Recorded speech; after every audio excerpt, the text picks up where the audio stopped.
الله الرحمن الرحيم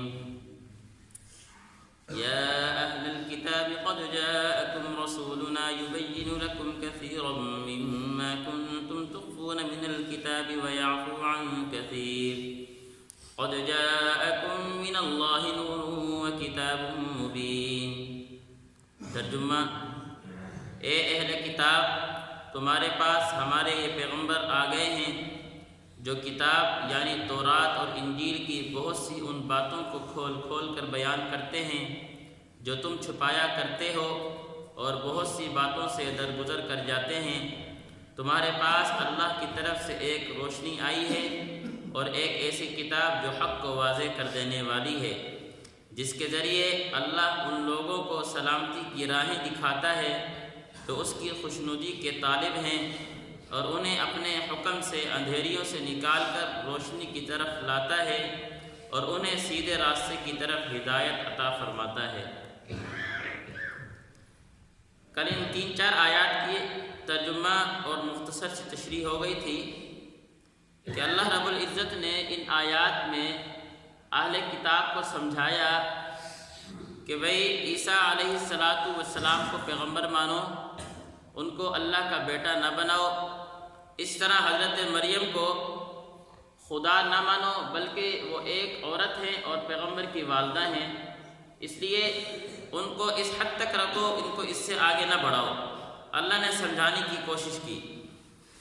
یا اہل کتاب، اس آیت میں اللہ رب العزت نے اہل کتاب کو ایمان کی ترغیب دی۔ فرمایا اے اہل کتاب، قد جاءکم رسولنا یبین لکم، تحقیق تمہارے پاس ہمارے رسول آئے ہیں۔ ان رسول کی صفات کیا ہے؟ پہلی صفت یبین لکم کثیرا مما کنتم تخفون من الکتاب، وہ بیان کرتے ہیں تمہارے سامنے بہت سی وہ چیزیں جن کو تم چھپاتے ہو۔ تورات اور انجیل میں بہت ساری چیزیں ایسی آپ علیہ السلام کی صفات، بشارتیں ذکر تھی، یہ ان کو چھپا دیا کرتے تھے، بتاتے نہیں تھے لوگوں کو۔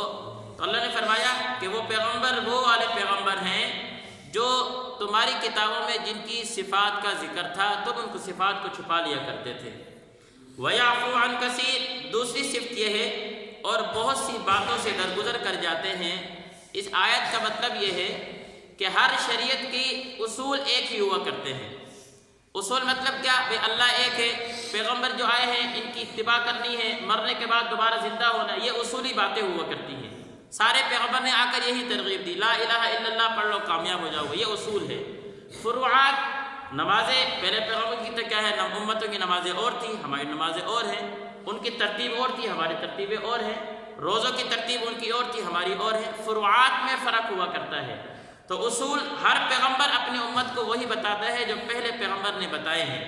تو آپ نے فرمایا یبین لکم، تمہارے سامنے اصول وہ وہی بیان کر رہے ہیں جو پہلے پیغمبروں نے تمہیں بتائی تھی، تمہارے کتابوں میں موجود تھی۔ وَيَعْفُو عَنْ كَثِيرٍ، ہاں جو فروعات ہیں وہ تمہاری اور ہیں، ان سے درگزر کرتے ہیں، وہ تمہارے سامنے بیان نہیں کرتے۔ وَيَعْفُو عَنْ كَثِيرٍ، بہت سی باتوں سے درگزر کر جاتے ہیں۔ اللہ نے فرمایا قَدْ جَاءَكُم مِّنَ اللَّهِ نُورٌ وَكِتَابٌ مُّبِينٌ، تحقیق تمہارے پاس اللہ کی طرف سے ایک روشنی آئی ہے اور ایک ایسی کتاب جو حق کو واضح کر دینے والی ہے۔ نور سے مراد کیا ہے؟ مفسرین نے اس کی 2 تشریح کی ہے۔ فرمایا ایک تو یہی ہے کہ نور سے مراد قرآن مجید ہے، اور آگے وکتاب مبین، یہ اس کی تشریح ہے کہ اللہ نے تمہارے پاس ایک نور بھیجا ہے جو کتاب مبین کی صورت میں آیا ہے، قرآن مجید کی صورت میں آیا ہے۔ دوسری تفسیر یہ ہے کہ نور سے مراد آپ علیہ السلام ہیں۔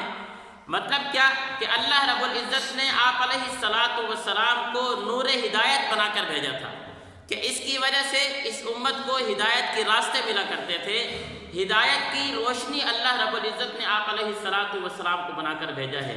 باقی آپ علیہ السلام ذات کے لحاظ سے وہ قرآن مجید میں خود بتایا، قُلْ إِنَّمَا أَنَا بَشَرٌ مِثْلُكُمْ، میں تمہاری طرح انسان ہوں۔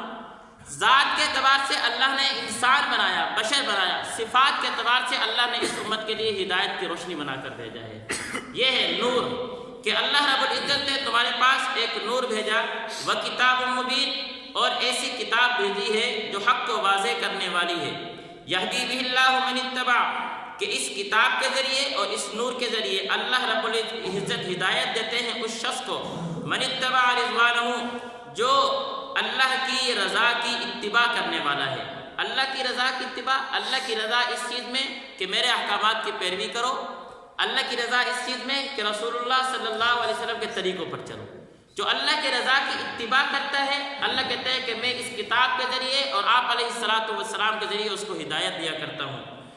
اور سبل السلام، اس شخص کو ہدایت ملتی ہے جو سلامتی کے راستے کی پیروی کرتا ہے۔ سلامتی کا راستہ یعنی عقائد درست کر لے اور اعمال صالحہ اپنا لے۔ تو جو آدمی من اتبع رضوانہ، جو ہدایت والے راستے کی اتباع کرے گا، اللہ کہتے ہیں میں اس کو سلامتی کے راستے دکھاؤں گا، ہدایت والے راستے دکھاؤں گا۔ اور وہ ہدایت کے راستے کیا؟ اللہ اس کے عقائد بھی درست کر دیتے ہیں، اس کے اعمال صالحہ کی توفیق بھی دے دیتے ہیں۔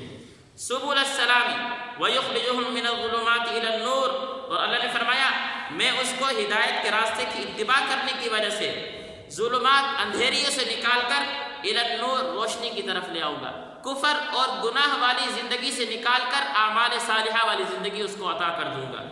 وَيُخْرِجُهُم مِّنَ الظُّلُمَاتِ إِلَى النُّورِ بِإِذْنِهِ وَيَهْدِيهِمْ إِلَىٰ صِرَاطٍ مُّسْتَقِيمٍ، اور اس کو میں ہدایت دوں گا سیدھے راستے کی طرف، صراط مستقیم کی طرف میں اس کی رہنمائی فرما دوں گا۔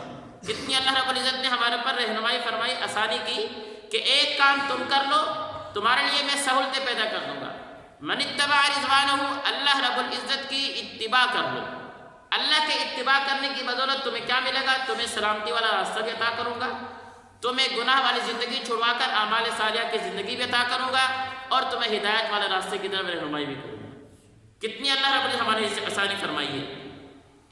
لقد کفر الذین قالوا ان اللہ هو المسیح ابن مریم، اس آیت میں اللہ رب العزت نے اہل کتاب کو سمجھایا اور فرمایا کہ تحقیق لقد کفر الذین قالوا، وہ لوگ جنہوں نے یہ بات کہی ان اللہ هو المسیح ابن مریم، بے شک خدا وہ ہے جو مسیح ابن مریم ہے، یعنی عیسیٰ علیہ السلام خدا ہے، نعوذ باللہ۔ اللہ نے فرمایا جن لوگوں نے یہ قول کیا، جن لوگوں نے یہ بات کہی، لقد کفر الذین، وہ حقیقتاً کافر ہو چکے ہیں کہ بھئی خدا تو اللہ رب العزت کی ذات ہے، اللہ کے علاوہ تو کوئی خدا ہے ہی نہیں۔ کسی اور کے بارے میں خدا والی صفات یا خدا کی ذات ہونے کا اقرار کرنا، یہ تو کفر والا قول ہے۔ تو عیسیٰ علیہ السلام کو خدا ماننا یہ تو کفر کا قول ہے۔ تو جنہوں نے یہ بات کی کہ مسیح عیسیٰ ابن مریم جو ہیں یہ خدا ہے، اللہ کہتے ہیں کہ انہوں نے کفر اختیار کر لیا ہے، یہ کافر ہو چکے ہیں۔ لقد کفر الذین قالوا، جن لوگوں نے یہ بات کہی کہ اللہ ہی مسیح ابن مریم ہے، ان اللہ هو المسیح ابن مریم، یقیناً وہ کافر ہو گئے ہیں۔ اللہ نے فرمایا قل فمن یملک من اللہ شیئا ان اراد، اگر عیسیٰ علیہ السلام خدا ہیں تو پھر بتاؤ کون شخص ہے جو اللہ رب العزت کے سامنے اللہ کی طاقت کا مقابلہ کر سکتا ہے؟ کوئی ہے ذات اس طرح کی؟